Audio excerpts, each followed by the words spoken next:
invitación a participar en este lindo simposio.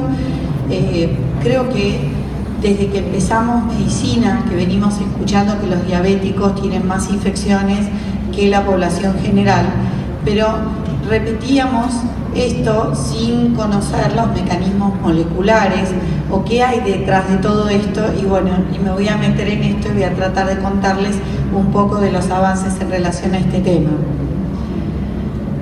Todos sabemos que la diabetes es un síndrome caracterizado por hiperglucemia crónica.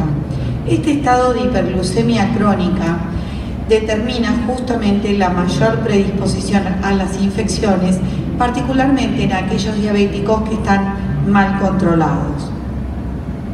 Fíjense ustedes, en este estudio, de un total de 750 pacientes con diabetes, las infecciones fueron la manifestación cutánea más frecuente y se correlacionó en forma positiva con altos niveles de hemoglobina glicosilada, es decir, aquellos pacientes mal controlados, y por ende, si este mal control ha perdurado en el tiempo, son pacientes que presentan las complicaciones más típicas de esta enfermedad, que son la nefropatía, la retinopatía y la neuropatía.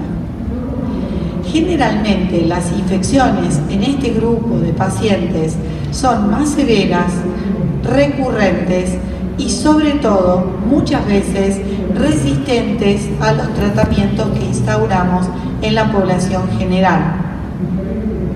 Pueden ser provocadas por bacterias, en donde tenemos al estáfilo y al estrepto, el Corynebacterium minutissimum o la Pseudomonas aeruginosa como los más frecuentes, o pueden estar producidas por hongos, y acá se gana el terreno la cándida, en segundo lugar los dermatofitos, y más raramente, pero mucho más gravemente, los hongos del género muco. Fíjense qué interesante, en este estudio de 157 organismos aislados de lesiones del pie diabético, encontramos que la relación bacteria-hongo fue de 10 a 1. En el 35% de los casos la infección era polimicrobiana, y esto tiene una gran relevancia en el momento de ir a tratar ese paciente. La Pseudomonas aeruginosa fue el germen gram negativo más frecuente, mientras que el Staphylococcus aureus lo fue dentro de los gram positivos, y la cándida fue el hongo predominante. 76% de estos pacientes presentaban neuropatía y casi el 60% tenían enfermedad vascular periférica o macroangiopatía. Por último, 67% tenían un mal control de la diabetes. ¿Cuántos pacientes diabéticos tienen infecciones cutáneas? Bueno, las infecciones cutáneas pueden alcanzar hasta el 50% de los pacientes diabéticos, y como ya mencionamos, se correlacionan por un lado con los altos niveles de glucemia en sangre, pero también de las alteraciones en la respuesta inmune que presentan este grupo de pacientes. Fíjense acá, de un pool de 10.000 y un poco más de pacientes, se vio que en un periodo de seguimiento de 7 años, este pool contaba con un 3,5% de pacientes que ya eran diabéticos desde el inicio. ¿Y qué se comparó? Se comparó si los diabéticos tenían más o igual número de infecciones que los no diabéticos, y la conclusión de este gran número de pacientes que se fueron estudiando dijo a los 7 años que estos diabéticos tienen mayor posibilidad o mayor riesgo de tener infecciones, por un lado urinarias, por el otro lado pulmonares y sobre todo de la piel, que los no diabéticos. Y fíjense qué interesante, cada 1 milimol por litro de aumento de glucosa en plasma había un aumento de riesgo relativo del 6 al 10% de contraer infecciones. Fíjense qué importante el control de estos pacientes para prevenir estas manifestaciones cutáneas. ¿Y hay alguna modificación en la piel en concreto que favorece la entrada de los patógenos? ¿Hay alguna alteración en la barrera cutánea de estos pacientes en un entorno de hiperglucemia? Sí. Por un lado, está alterada la inmunidad en la piel, que afecta a los leucocitos que migran a la piel para defendernos, tanto en la adherencia, en la quimiotaxis, como en la fagocitosis. Es decir, acá tenemos una mayor susceptibilidad a contraer infecciones. Pero además se encontró que en ratas a las que se las induce a una hiperglucemia crónica, se vio que hay alteraciones en el queratinocito. ¿Qué alteraciones del queratinocito se presentan en este entorno hiperglucémico? Por un lado, la disminución de lípidos epidérmicos. Esto hace que ya haya una barrera defectuosa. Hay una menor expresión de péptidos antimicrobianos, ya sea defensinas, catelicidinas. Y por último, hay una mayor permeabilidad de este estrato córneo con una pérdida más importante de agua transepidérmica, lo que determina una piel seca, que ya vamos a ver la importancia que tiene. Es decir, la piel de la hiperglucemia crónica tiene una barrera envejecida, defectuosa. El queratinocito, como todos sabemos, forma la primer barrera, la barrera física contra la invasión de patógenos, antígenos y alérgenos. Este estrato córneo, los diabéticos, está menos hidratado, como dijimos, con cerosis y cambios ictiosiformes, porque hay, por un lado, una menor actividad de la glándula sudorípara ecrina debida a la presencia de neuropatía. Pero también hay una disminución de la actividad de la glándula sebácea con pérdida de ese sebo con funciones antimicrobianas, con lo cual volvemos al punto de falla de barrera cutánea en el diabético. Y además el queratinocito, todos sabemos que es una célula inmunocompetente, que es la principal fuente de producción de estos péptidos antimicrobianos, que son nuestra primera línea de defensa, como este gran scrum que estamos viendo en los rugbyers, que impide la potencial invasión microbiana desde el medio ambiente.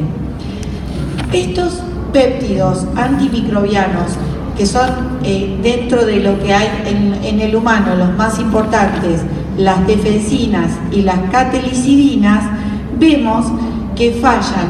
¿Y cómo logran estos péptidos normalmente atacar a los gérmenes? Bueno, lo hacen en distintos pasos. Y no solo atacan bacterias, atacan también virus, atacan hongos. ¿Cómo lo hacen? Primero, toman contacto con la membrana o la pared celular del germen. En segundo término, en un segundo paso, se incorporan a esa membrana celular, logrando en un tercer paso la formación de poros por los que se produce salida de ese material intracelular de lo que defiende a la bacteria, al virus o al hongo, produciendo salida de moléculas específicas que hacen a la muerte de este germen. En términos de actividad antimicrobiana, conocemos que las beta-defensinas 1 y 2 son más defensoras contra gérmenes gram negativos, mientras que las defensinas 3, las beta-defensinas 3, nos defienden sobre todo de gram positivos y gram negativos, entre ellos incluyendo al Staphylococcus aureus, que es nuestro principal agresor en las heridas del pie diabético. Se ha demostrado en ratas diabéticas que los niveles de beta-defensinas en estas ratas diabéticas está disminuido. Estos altos niveles de glucemia inhiben la expresión de estas moléculas que nos defienden por parte de los queratinocitos a través de la inhibición de la vía MAP quinasa. Todo esto contribuye a las frecuentes infecciones de las heridas del diabético. Otra vez, una falla en nuestra barrera. ¿Y qué pasa con la hiperglucemia, la glicación no enzimática y la aparición de infecciones cutáneas? ¿Está relacionado? Y vamos a ver que sí, porque en estado de hiperglucemia no solo hay disminución de la barrera por disminución de los péptidos antimicrobianos vía inhibición de la vía MAP quinasa, sino que también la glicación no enzimática que aumenta en estado de hiperglucemia genera productos de glicación no enzimática avanzada. Y estos productos finales de glicación no enzimática avanzada, fíjense que están vinculados, por un lado, a las complicaciones microvasculares y a algunas manifestaciones cutáneas de la diabetes. Por otro lado, a efectos deleterios sobre los fibroblastos y las células endoteliales, claves para la cicatrización de heridas. Pero, por lo que estamos aquí hablando de esto, además, estos productos de glicación no enzimática avanzada que están aumentados en estado de hiperglucemia, también inhiben los mecanismos de defensa de la piel. Entonces, estos productos de glicación no enzimática avanzada en el queratinocito disminuyen significativamente los niveles de producción de estas beta-defensinas, de estos péptidos antimicrobianos a través de la inhibición de esta vía MAP quinasa. Y aparentemente esto es un evento temprano que ocurre en las heridas del diabético y que es responsable de esta expresión subóptima de defensinas y que sería en parte la causal de la mayor infección de las heridas en los diabéticos. Entonces, para terminar, ponemos en juego todos los actores que estuvimos mencionando y fíjense que concluimos muy fácilmente. En un entorno de hiperglucemia, como ocurre en la diabetes mellitus, en el queratinocito, por un lado, se produce la menor expresión de beta-defensinas, que son péptidos antimicrobianos pertenecientes a la inmunidad innata. Además, este estado hiperglucémico determina más glicación no enzimática, más productos de esta glicación no enzimática avanzada que inhiben a la vía MAP quinasa necesaria para la expresión de los péptidos antimicrobianos. Y por último, los Toll-like receptor, que son parte de la inmunidad innata, también determinan la síntesis y regulan la síntesis de estas beta-defensinas y estarían alterados en este entorno hiperglucémico, determinando una mayor susceptibilidad a las infecciones por parte de los diabéticos, que es el tema que nos trae. Así que creo que tenemos que tener en cuenta que este grupo de pacientes concluyentemente tiene un mayor índice de infecciones cutáneas y de las úlceras crónicas del pie diabético que pueden terminar en la amputación y, como sabemos, a 5 años en la muerte de este paciente. Esto es lo que queremos evitar. Y todo esto se puede lograr con un buen control de la glucemia, con la cual podemos prevenir muchas de las complicaciones de la diabetes. Muchísimas gracias.